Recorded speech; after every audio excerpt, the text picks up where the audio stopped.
السلام عليكم ورحمة الله وبركاته. أنا أماني ودي قناتي يوميات تحدي المشاكل. دلوقتي بقى أول فكرة معانا في تجهيزات العيد، إزاي نعمل من منجاية نعمل لتر مانجا. زي ما انتم شايفين كده، جبنا المانجاية وقطعناها حطيناها في دورق الخلاط وضربناها مع لتر مية. هنفضل نضرب فيها وحطينا معاها طبعا سكر حسب الرغبة وحطينا معاها فانيليا. نفضل بقى نضرب لحد ما تتحول لعصير. الخطوه اللي بعد كده هناخد العصير القمر اللي انتوا شايفينه ده، عصير المانجا، وهنحطه في حله على النار، وهنجيب معلقتين نشا هندوبهم كده في شويه ميه صغيرين وهنحطهم على العصير وهنقلب. او بعد ما يغلي بدقيقتين دقيقتين 3 كده يغلوا على النار، هتلاقي القوام تقل معاكي وبقى تحفه جدا. طبعا تكوني حاطه له السكر، يعني احنا ضربناه، لما ضربناه دلوقتي حطينا له السكر زي ما بنحب، وبعدين ضربناه، وبعدين بقى نحطه على النار مع النشا لحد ما يغلي كده معانا غلوه مش كتير على النار. هتلاقيه تقل معاكي، لان طبعا لما زودنا ميه كتير كان خفيف. فالسر في النشا بيخلي العصير يتقل، وهو ده اللي بيعملوه المحلات، ما بيعملوش عصير تقيل ولا اي حاجه، ده هما بيحطوا عليه النشا. دلوقتي بقى زي ما انتم شايفين كده هنصب العصير في الكوبايات بعد ما اتعمل اهو. شايفين عملنا لتر كامل عصير من منجايه واحده، عملنا لتر كامل عصير من منجايه واحده بالفكره بقى اللي قلت لكم عليها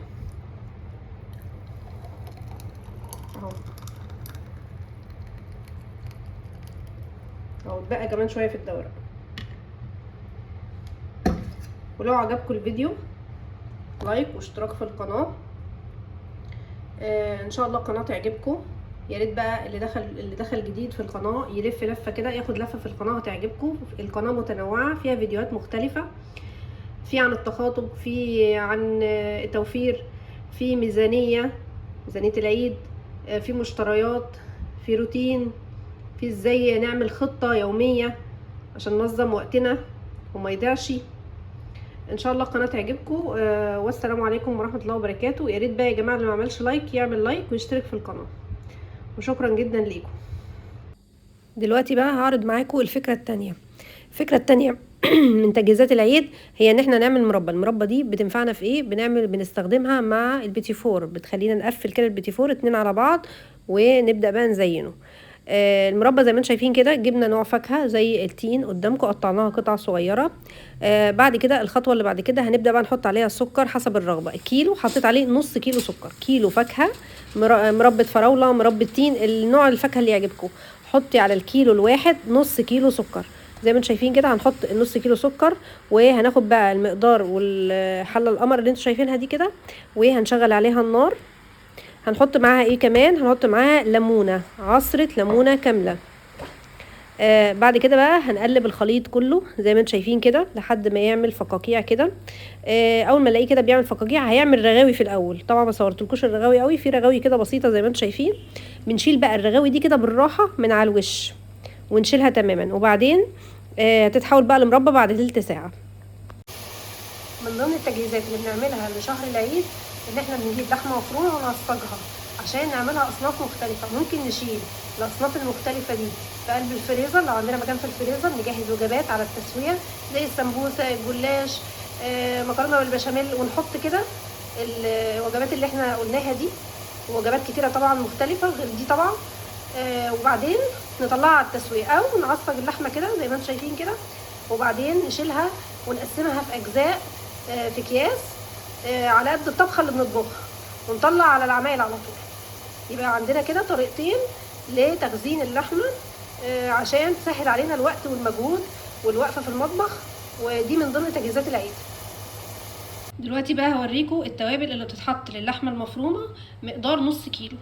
يعني لو واحده ما بتعرفش تطبخ خالص هتتعلم تحط وتتعلم تعمل كويس جدا. اول حاجه عندي نص معلقه ملح صغيره، نص معلقه بابريكا صغيره، نص معلقه كمون صغيره، نص معلقه كزبره صغيره، ربع معلقه فلفل اسود صغيره. عندي نص معلقه صغيره بهار، اللي هو البهارات المختلفه اللي هي 11 بهار، ومعاهم كمان هنحط مكعب مرقه. هنحط كل الحاجات دي ونقلب اللحمه على النار. زي ما انتم شايفين كده اللحمه اهي بدات بنعصجها. هنحط بقى التوابل بتاعتنا كلها اهي اللي احنا قلنا عليها دلوقتي اهي. وهنقلب كويس تقليبه كويسه. هنحط بقى دلوقتي مكعب الملح زي ما انتم شايفين كده اهو، وهنقلب كل الحاجات دي دلوقتي. هنقلب بقى كده.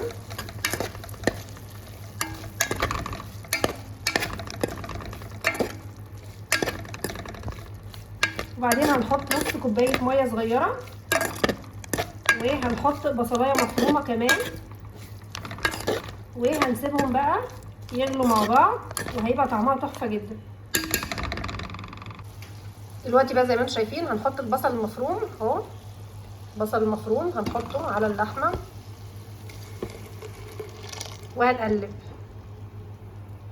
وهنسيبه بقى يغلي مع بعض لحد ما ينشف البصل والميه دول خالص، وهيبقى كده جاهز معانا العصاج. الناس بقى بيعملوا العصاج ازاي؟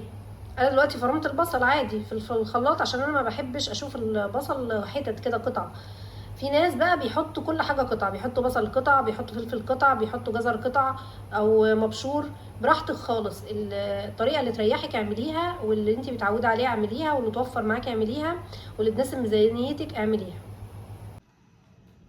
دلوقتي بقى هوريكم جزء من ميزانيه العيد. الفيديو اللي فات كان فيه جزء برضو من مشتريات العيد، دلوقتي هنكمل باقي مشتريات العيد جزء برضو منها. اول حاجه معانا الفوط الصحيه دي مولبت، موجوده في بيم. تمنها كام؟ تمنها 95 جنيه، عليها عرض اللي هي 36 فوطه دي تمنها كام؟ تمنها 95 جنيه عند بيم. دي اول حاجه. تاني حاجه زي ما انتم شايفين كده المصافي دي، مجموعه المصافي دي تمنها كام؟ اهي 23 ونص. دي برضو من ضمن الحاجات اللي اشتريناها وكنا محتاجينها. بعد كده كمان هوريكم بقى شويه مشتريات ليهم اهميه كبيره. بعد كده عندي مقص اللي بيقطع الخضره، شايفين السنون بتاعته؟ سنون متعدده اهي، تخليكي تقطعي الخضره بسرعه. ليه جبته؟ علشان هو سريع جدا، يخليكي تقطعي الخضره بسرعه وحامي جدا.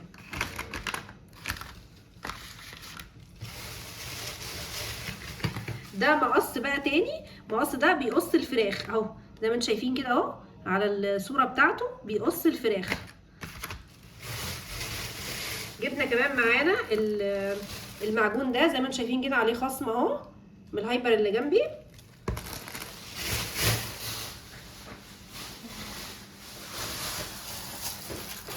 زي ما انتم شايفين كده ده مصرف سيليكون، كنت محتاجاه جدا اهو. زي ما انتم شايفين كده كنت جايباه عشان افرد عليه العجين وكده.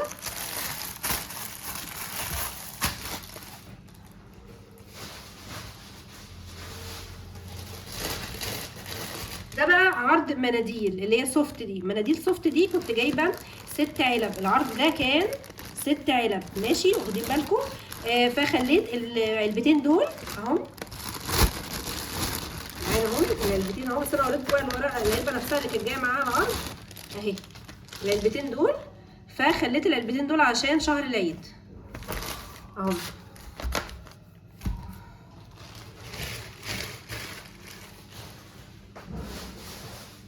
نيجي بقى من ضمن المشتريات المهمه برضو وجبتها معاكم البخاخه دي، بخاخه الزيت. البخاخه دي مهمه جدا جدا اهي، العلبه بتاعتها اهي، ده شكلها اهو زي ما انتم شايفين كده. بخاخه الزيت كان عليها معمول عرض ب 40 جنيه، وهي اصل ثمنها كان 65، كان عليها عرض. طبعا البخاخه دي تحفه جدا وحلوه جدا، وبتوفر في استهلاك الزيت 50%.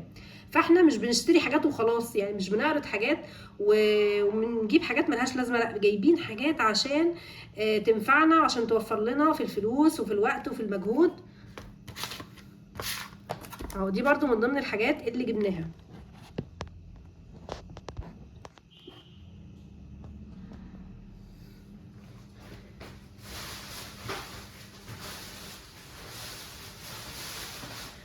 من ضمن برضو الحاجات اللي جبناها الولاعه دي، شايفين الولاعه دي ولاعه الكترونيه.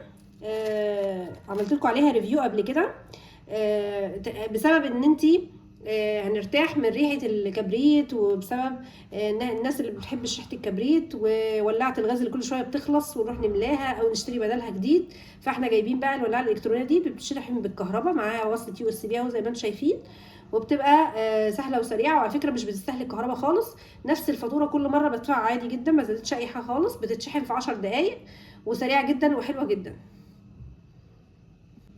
من ضمن الحاجات اللي جبتها برضو الكاتشب والمايونيز، جبت منهم شويه كده اهو، زي ما انتم شايفين كده كاتشب ومايونيز، مجموعه اكياس كده بنقدم نحطهم جنب الاكل. مثلا عاملين فراخ بانيه، عاملين فراخ مقرمشه، عاملين بيتزا، بتنفع مع اي اكلات، بتبقى حلوه جدا.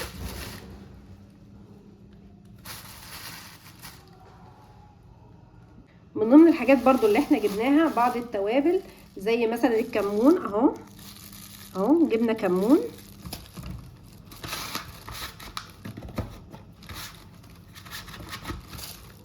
اهو. جبنا ايه كمان من التوابل؟ جبنا كزبره ناعمه اهي. جبنا بهارات مشكله زي ما انتم شايفين كده اهي. من ضمن الحاجات برضو اللي جبناها جبنا كنافه، عشان هنعملها بكره ان شاء الله في المنيو بتاع بكره اهي.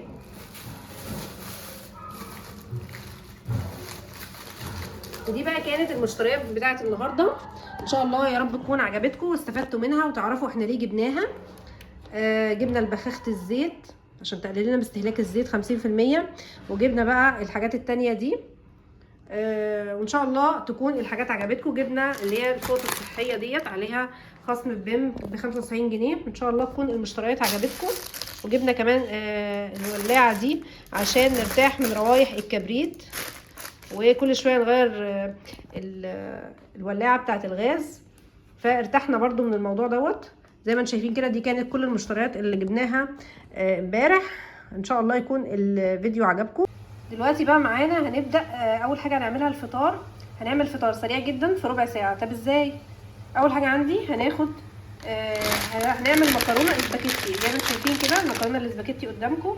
هنوزن. انا عندي مثلا هعمل فطار ل3 افراد، هوزن 300 جرام على الميزان قدامكم كده، وهوريكم ان احنا هنعمل بالوزن. ليه؟ دي اول فكره معايا او تركايه، ان احنا مش هنهدر في الاكل، مش هنعمل كميات عشوائيه. انا عندي ال3 افراد، انا واولادي بناكل قد ايه، او الاسره عندي الصغيره دي بتاكل قد ايه. كل واحد 100 جرام مكرونه، ده الوزن بتاع الاكل بتاعهم، على قد الوجبه بالظبط عشان ما يبقاش شويه ويترموا. زي ما انتم شايفين كده اهو، وزننا حوالي 300 جرام عشان هنعمل مكرونه سباكيتي بالصلصه. ليه وزناهم؟ علشان نعمل على قد الافراد اللي هياكلوا بس، او على قد الاسره اللي هتاكل، هما 3 افراد اللي هياكلوا. فبنعمل بالمقدار اللي انتوا شايفينه كده، كل واحد بيعمل على قد مقدار الاسره اللي عنده. كل واحد بيعمل على قد الناس اللي عامل لهم الوجبه. فاحنا بنوزن كده عشان ما نعملش زياده ونمشي بشكل عشوائي. الناس اللي بتمشي بشكل عشوائي في الغالب الحاجات بتتهدر وتترمي في الزباله، او تستنى لتاني يوم ويقعدوا بقى يقولوا لك اصل طعمها اتغير، اصل احنا مش عايزينها، اعمل لنا حاجه طازه. فالناس بقى اللي عندها مشكله الاكل الطازه ده، ان الاسره عندها بتحب الاكل الطازه، فتعمل بقى بالمقدار كده. زي ما انا وزنه كده، عندي ميزان اهو، بوزن الاكل واعمله طازه. دلوقتي بقى زي ما انتم شايفين كده هنسلق المكرونه السباكيتي. عملنا ايه؟ ملينا نص الحله ميه، الحله دي وسط، مليناها نصها ميه، وبعدين حطينا فيها 300 جرام مكرونه عشان تنفش بقى براحتها كده، ولان حجمها بيتضاعف ويكبر لما بتتسلق. وبعدين حطينا فيها تلت معلقه ملح كبيره، وحطينا معلقه زيت كبيره، وحطينا 300 جرام مكرونه سباكيتي. قبل ما نحط المكرونه سباكيتي عملنا ايه؟ قسمنا المكرونه السباكيتي دي على 3 اجزاء. في ناس بتقسمها على جزئين، طبعا في ناس بتعملها سليمه، كل واحد براحته. انا بحب اعملها على 3 اجزاء، متقسمه يعني على 3 اجزاء. المكرونه بتتسلق في قد ايه؟ المكرونه بتقعد 12 دقيقه على النار، وبعد كده بنشيلها نصفيها في مصفى، وبعدين بنحط لها برده رشه زيت، او بنرش كده بالبخاخه عليها زيت، او بنحط معلقه زيت لو ما عندناش البخاخه، وبعدين بنقلبها. وطبعا قبل الزيت بنحط شويه ميه علشان ما تلزقش ببعضها. يبقى بنحط ميه، وبعدين بنحط زيت عشان تفضل المكرونه شكلها حلو وبعيد عن بعضها، مش ملزقه عن بعضها، وشكلها حلو ونعرف ناكلها كويس. دلوقتي بقى تعالي اقولك ازاي نقلي البانيه ونعمل له كفر، والكفر ده ما يفكش من عليه. طبعا بنحط البانيه في توابل وبصل، وبعدين بنحط عليه بيضايه على كيلو بانيه. بعدين هنشوف دلوقتي الكفر بيتكون من ايه. الكفر معانا عشان نقلي كيلو بانيه بنحط له كوبايه دقيق وربع كوبايه نشا، وهنحط معلقه كمون، معلقه كزبره، كل حاجه هنحطها معلقه صغيره، معلقه صغيره كمون، معلقه صغيره كزبره، معلقه صغيره كركم، معلقه دي بقى بتدي لون حلو ذهبي. وبعدين هنحط رشه فلفل اسود او ربع معلقه. هنحط ايه كمان؟ هنحط كاري، هنحط ربع معلقه كاري. بعد كده هنحط نص معلقه بهارات مشكله. بعد كده ممكن نحط ايه كمان؟ ممكن نحط معلقتين او 3 من خلطة الدجاج المقرمش بتاع مايويه. طبعا اللي يقدر يجيبها يجيبها، هي حلوة جدا، ممكن نستخدمها لوحدها او نعمل الخلطة اللي انا قلت لكم عليها دي وبعدين نحط فيها الفراخ، فهتعمل كفر حلو. زي ما انتم شايفين كده، ده بقى منظر المكرونة بعد ما اتسلقت. بعد ما طلعناها من مية السلق عملنا ايه؟ غسلناها كده بشوية مية ساقعة جدا من الحنفية، وبعدين حطينا لها معلقه زيت او رشينا بالبخاخه الزيت عليها شويه وقلبنا. دي برضو من ضمن التريكات اللي اقول لكم عليها علشان المكرونه ما تلزقش مننا، وعلشان يبقى شكلها كده حلو معانا وكلها مش ملزقه، تبقى كلها مفرطه بعيد عن بعضها. فاحنا نعمل كده، نحط ميه ساقعه عليها ونحط معلقه زيت او نرش بالبخاخه عشان نرشد استهلاك الزيت زي ما قلنا قبل كده في الفيديو بتاع البخاخه. اللي ما شافش الفيديو بتاع بخاخه الزيت يروح يشوفه ازاي نقلل من استهلاك الزيت 50%. ده فيديو حلو جدا هيعجبكم. ادخلوا القناه ودوروا عليه هيعجبكم وتستفادوا منه. دلوقتي بقى ده بقى البانيه بتاعنا. هنقلي البانيه ازاي عشان الكفر ما يفكش مننا؟ هنعمل ايه؟ هنسخن الزيت سخن جدا في طاسه وبعدين هننزل بيها البانيه. دي الطريقه العاديه اللي انتوا كلكم عارفينها. طب في طريقه تانية ايه هي؟ ان احنا نوفر في استهلاك الزيت، ان احنا نفرد ورقه زبده، نجيب صينيه نحط فيها ورقه زبده وبعدين نحط البانيه ونرش عليه بالبخاخه زيت من فوق ومن تحت، ونسيبه بقى يتعمل بالشوايه ونبقى نقلبه. ولما نيجي نقلب البانيه نقلبه مره واحده بس، سيبه كده 5 دقايق تحت الشوايه يمين وشمال، يعني فوق 5 دقايق تحت 5 دقايق، او نتابع الشوايه بتاعتنا لو الشوايه بتاعتنا حاميه وبتعمل بسرعه نتابعها بقى ونبقى واقفين جنبها. وبالتالي هنعمل كده بانيه مقرمش وحلو، وكمان هنعمل البانيه كده هيكون مش مكلف ولا نستهلك زيت كتير، وهيطلع برضو على فكره مقرمش في الشوايه. دلوقتي انا هقلي البانيه وبعدين هوريكم شكله بعد القلي، ولا هيفك مننا ولا اي حاجه. يا ريت بقى لو عجبكم الفيديو تحطوا لي لايك للفيديو، ولو عجبكم اي فكره فيه تشتركوا في القناه. وشكرا جدا ليكم، والسلام عليكم ورحمه الله وبركاته.